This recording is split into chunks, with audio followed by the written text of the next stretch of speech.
Agora nós vamos apresentar números que preocupam.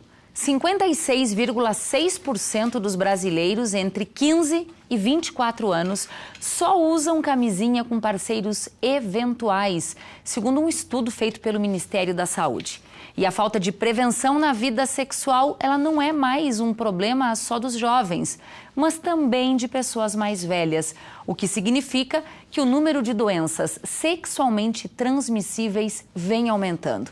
Durante toda esta semana, nós estamos apresentando uma série de entrevistas sobre este assunto. Falamos sobre HIV, HPV e sobre sífilis. Para encerrar a série, nós recebemos hoje a médica infectologista do setor de atendimento especializado, Clarissa Giareta Oleksinski. Seja bem-vinda, doutora, Obrigada. Ao PFTV.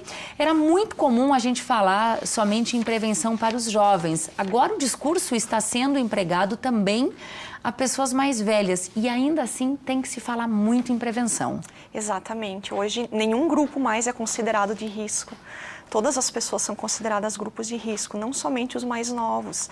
E existe também uma tendência de que as pessoas tenham um pouco menos de medo da infecção, né, das doenças. E eu acredito que isso também leve à incidência gradativamente maior dos números.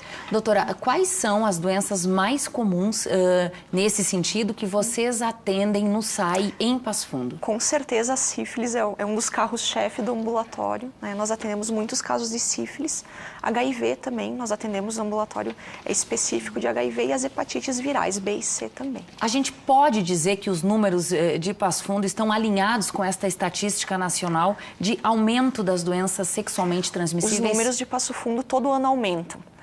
Então, desde 2010, só de HIV a gente teve 570 casos novos. E só no ano passado, 98. Então, cada ano os números aumentam, com certeza. Bom, se fala muito em prevenção, se fala que essa é a sociedade com o maior volume de informações que já se teve conhecimento na história, a gente tem acesso a tudo muito rápido e a gente está fazendo um caminho inverso no que se refere a possível diminuição da doença. Como é que se explica isso, doutora? Eu acredito que ainda exista bastante preconceito, né, com relação a essas doenças. As pessoas têm medo de fazer os testes, apesar de toda a informação e da disponibilidade que que a gente tem no município.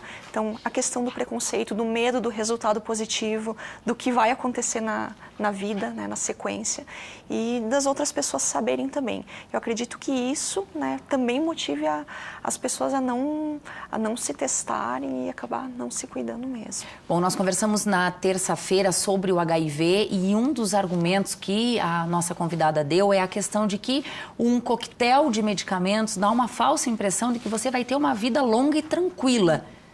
Isso não é verdade. Isso não é verdade. O coquetel, cada vez mais, ele é fácil de ser tomado, é mais tolerado. Mas ele não é uma medicação inócua, ele tem seus efeitos colaterais. Então, a gente sabe que não é uma vida 100% normal, né? Em Passo Fundo, nós temos mais homens ou mais mulheres afetados? A gente tem uma porcentagem bem semelhante entre homens e mulheres afetados por essas doenças. Com uma faixa etária bastante distribuída ou há um grupo que hoje predomina ou lidera esse ranking? O grupo que predomina é o de adultos jovens, né? Sempre é de adultos jovens, mas as faixas mais idosas, ali acima de 50, 60 anos, também têm aumentado nos últimos anos. Bom, doutora, quem tem interesse em conhecer melhor o SAI, como ele funciona, qual é a localização, o horário de atendimento? O SAI, então, presta atendimento em HIV, hepatites virais, tuberculose, sífilis, as outras ISTs. Funciona segunda a sexta, das 8 até as 17 horas. A gente oferece os testes rápidos de HIV, sífilis e hepatites. E a medicação também, né? A medicação do HIV é dispensada no ambulatório, das hepatites também é conseguida através do SAI. Então, as pessoas podem se dirigir lá para conhecer o serviço, fazer seus testes. Ele funciona como uma espécie de hospital-dia também para quem é HIV positivo. Exatamente. Qual é a localização dele? É Silva Jardim 714. Tá certo. Doutora, muito obrigada pelas informações. É importante reforçar que 1º de dezembro há uma grande mobilização em nível nacional em função de ser um dia mundial. É o Dia Mundial da AIDS. De combate à AIDS. Tá Isso certo. Aí. Obrigada, doutora. Um bom fim de semana. Igualmente. Obrigada.